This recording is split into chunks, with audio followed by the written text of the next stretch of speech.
warahmatullahi wabarakatuh. Perkenalkan, nama saya Diah Yuanggaini, NPM 1901011041, kelas D semester 3. Mata kuliah Ulumul Quran, dosen pengampu Muhammad Ali, MPDI. Mukjizat dapat dibedakan menjadi 4 macam, yaitu yang pertama ada mukjizat kauniyah. Mukjizat kauniyah adalah mukjizat yang berkaitan dengan peristiwa alam, seperti dibelahnya bulan menjadi 2 oleh Nabi Muhammad SAW dan dibelahnya laut merah oleh Nabi Musa SAW dengan tongkatnya. Yang kedua, mukjizat syakhsiyah. Mukjizat syakhsiyah adalah mukjizat yang keluar dari tubuh seseorang nabi dan rasul, seperti air yang keluar dari celah-celah jari Rasulullah SAW, cahaya bulan yang memancar dari tangan Nabi Musa alaihi salam, serta penyembuhan penyakit buta dan kusta oleh Nabi Isa alaihi salam. Yang ketiga ada mukjizat salbiyah. Mukjizat salbiyah adalah mukjizat yang membuat sesuatu tidak berdaya, seperti ketika Nabi Ibrahim alaihissalam dibakar oleh Raja Namrud. Akan tetapi, api tidak dapat membakarnya. Yang keempat, mukjizat akliyah. Mukjizat akliyah adalah mukjizat yang rasional atau masuk akal. Contoh salah satunya adalah Al-Quran. Yang B, secara etimologi atau dalam bahasa, pengertian naqs terbagi menjadi 3, yaitu yang pertama ada al-ibtal atau penghapusan, yang kedua ada al-izalah atau penyediaan, atau yang ketiga ada perpindahan. Macam-macam naqs. Khalid Ramadan Hasan dalam kitabnya berkata, Mu'jam fi ulul fikih membagi naqs menjadi 4 jika dilihat dari segi naqs, yang disebut juga menghapus Al-Quran. Dinaks dengan Al-Quran, Al-Quran dinaks dengan Al-Sunnah, Al-Sunnah dinaks dengan Al-Quran, As-Sunnah dinaks dengan Al-Sunnah. Naks ini ada 2 macam. Yang pertama ada naks Al-Quran dengan hadis ahad. Jumhur berpendapat Al-Quran tidak boleh dinaks oleh hadis ahad, sebab Al-Quran adalah mutawir dan menunjukkan keyakinan, sedang hadis ahad itu jami bersifat dugaan. Di samping tidak sah pula menghapuskan sesuatu yang maklum atau jelas diketahui dengan yang nazhun atau diduga. Yang B, naqs Al-Quran dengan hadis mutawir. Naqs semacam ini diperbolehkan oleh Malik, Abu Hanifah, dan Ahmad dalam suatu riwayat. Yang ketiga, naqs As-Sunnah dengan Al-Quran ini. Dengan Al-Quran ini dibolehkan oleh jumhur. Sebagai contoh ialah masalah menghadap ke Baitul Maqdis yang ditetapkan dengan As-Sunnah, dan di dalam Al-Quran terdapat pula dalil yang menunjukkannya. Maka palingkanlah mukamu ke arah Masjidil Haram. Surat Al-Baqarah ayat 144. Yang keempat ada nasak sunnah. Dengan sunnah dalam kategori ini terdapat 4 bentuk. Yang pertama ada naqs mutawir. Dengan naqs mutawir ini, yang kedua ada naqs ahad dengan ahad, yang ketiga ada naqs ahad dengan mutawir, dan yang keempat ada naqs mutawir dengan ahad. Tiga bentuk pertama dibolehkan, sedangkan pada bentuk keempat terjadi silang pendapat, seperti halnya naqs Al-Quran dengan hadis ahad, yang boleh tidak dibolehkan oleh jumhur. Yang C, kisas atau kisah. Arab, dalam bahasa Arab, istilah dalam hukum Islam yang berarti pembalasan atau memberi hukuman yang setimpal, mirip dengan pepatah hutang nyawa dibayar dengan nyawa. Pemahaman terhadap kisas selama ini terkadang masih dianggap sebagai sesuatu yang sangat angker, menakutkan, dan tidak manusiawi, sehingga timbul apa yang dinamakan Islamfobia. Dalam surat Al-Baqarah ayat 179, Imam Asy-Syaukani rahimatullah menjelaskan ayat ini dengan menyatakan maknanya ialah kalian memiliki jaminan kelangsungan hidup dalam hukum yang Allah Azza wa Jalla syariatnya ini karena bila seseorang tahu akan dibunuh secara qisas apabila ia membunuh orang lain, tentunya ia tidak akan membunuh dan akan menahan diri dari meremehkan pembunuhan serta menjerumus padanya. Sehingga hal itu sama seperti jaminan kelangsungan hidup bagi jiwa manusia.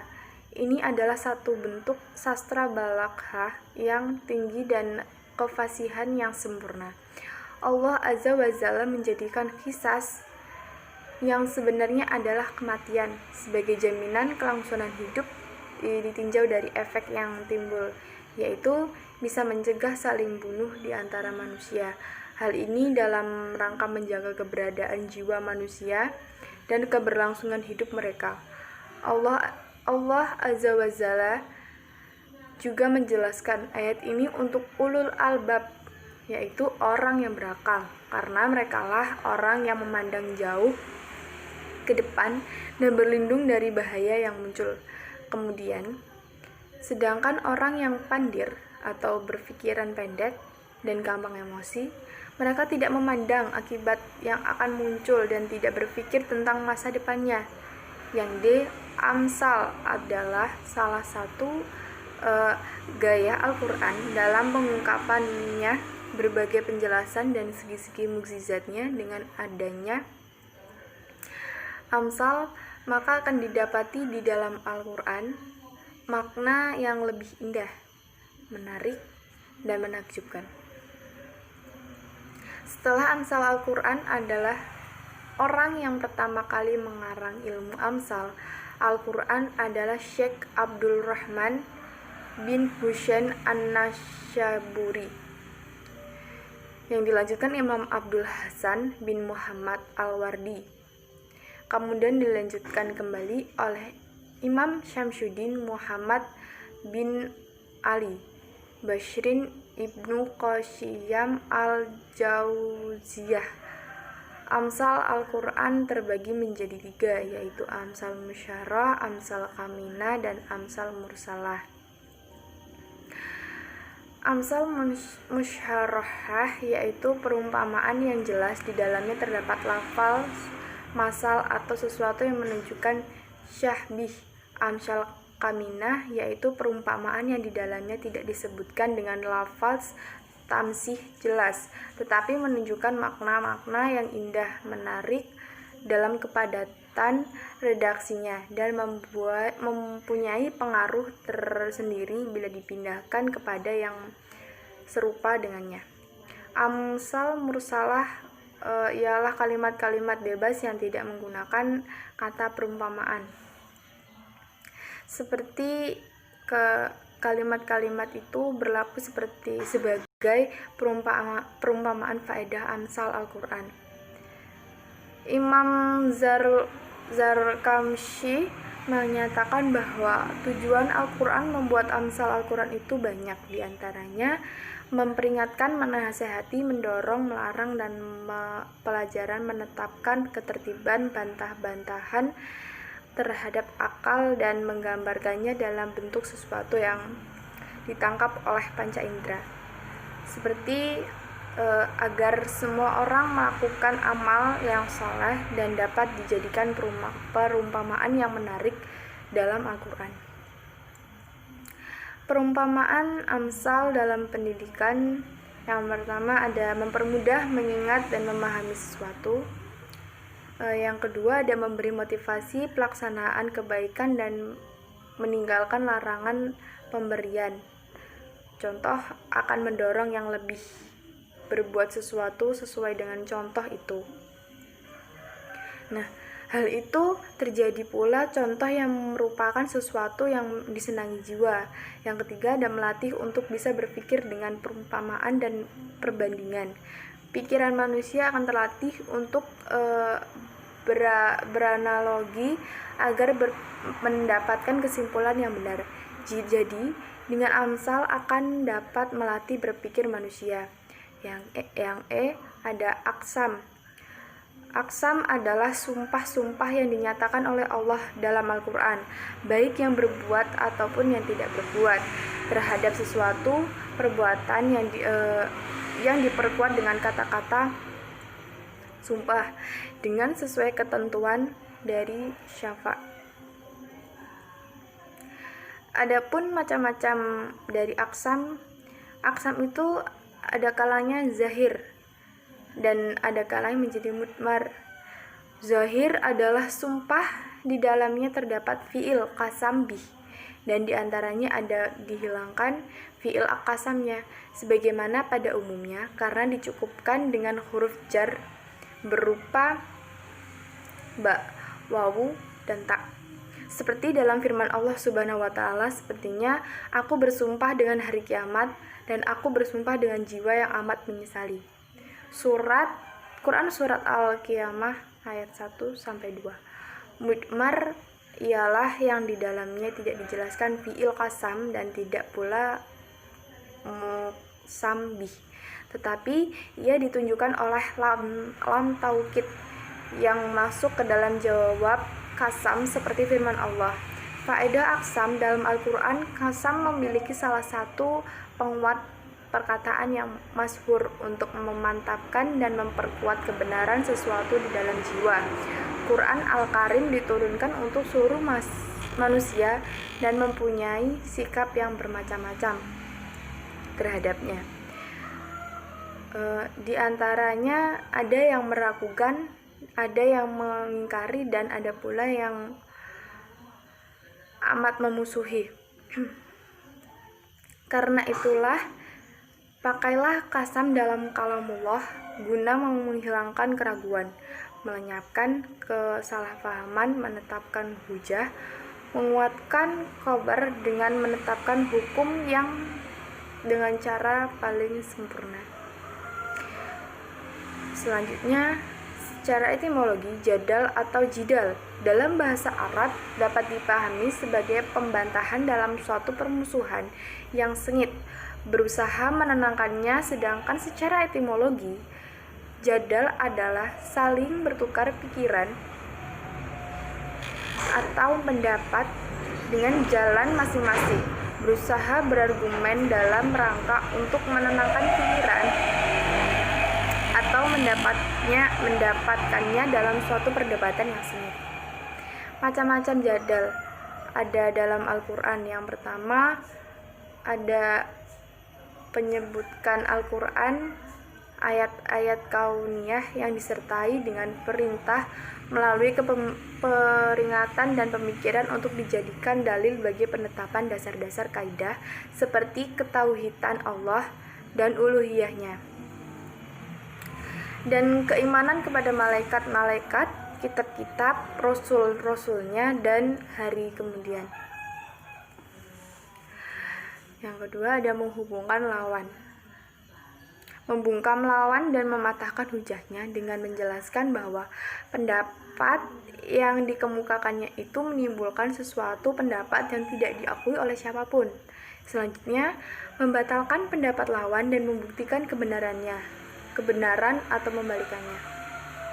Selanjutnya ada Israiliyat adalah cerita-cerita yang kerap kali dibawa oleh orang-orang Yahudi yang termasuk Islam. Ini berbeda dari hadis yang dipercaya sebagai ucapan, tindakan, atau diamnya Nabi Muhammad.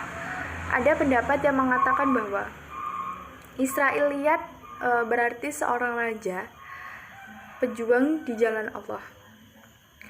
Ulama kontemporer sebagai Muhammad Abduh mengkritik kebiasaan ulama tafsir generasi pertama yang banyak mengungkapkan Israiliyat sebagai penjelas Al-Quran.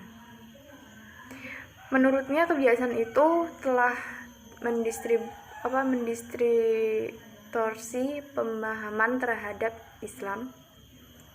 Sikap keras diperlihatkan oleh muridnya Rashid Ridho. Ia mengatakan bahwa riwayat-riwayat Israiliyat yang secara ekstrim diriwayatkan oleh para ulama sebenarnya telah keluar dari konteks Al-Quran. Sikap kaum muslimin terhadap syariat atau ajaran ahlu kitab, yaitu bahwa syariat ahlu kitab itu sudah dinaks atau dihapus, bahwa para nabi umat terdahulu seandainya masih hidup maka pasti mereka akan beriman kepada Islam, dan mereka tidak akan menerima selain Islam. Bahkan mereka gembira terhadap kehadiran Islam dan akan meminta umatnya untuk menaati Islam. Sebagaimana Allah berfirman melalui ucapan Nabi Isa, dan ingatlah ketika Isa ibnu Maryam berkata, "Hai Bani Israel, sesungguhnya aku adalah utusan Allah kepadamu membenarkan kitab sebelumku, yaitu Taurat, dan memberi kabar gembira dengan datangnya seorang Rasul yang akan datang sesudahku, yang namanya Ahmad atau Muhammad." Maka tatkala Rasulullah itu datang kepada mereka dengan membawa bukti-bukti yang nyata, mereka berkata, "Ini adalah sihir yang nyata." Quran Surat As-Saff ayat 6. Namun, orang Yahudi mendustakan setelah mereka melihat kebenaran yang nyata itu. Ibnu Taimiyah membagi Israiliyat pada 3 bagian. Yang pertama, bila kita mengetahui kesolehannya sesuai dengan apa yang kita miliki dalam ajaran Islam, maka dianggap soleh. Yang kedua, bila kita mengetahui kedustaannya dan menyalahi apa yang ada di ajaran Islam, maka kita tolak. Yang ketiga, bila kita tidak mengetahuinya, maka kita tidak akan memahami dan tidak mendustakannya dan boleh meriwayatkannya. Kita telah mengetahui bahwa Yahudi telah merubah Taurat sebagaimana diinformasikan Allah, yaitu orang-orang Yahudi. Mereka mengubah perkataan dari tempat-tempatnya. Mereka berkata,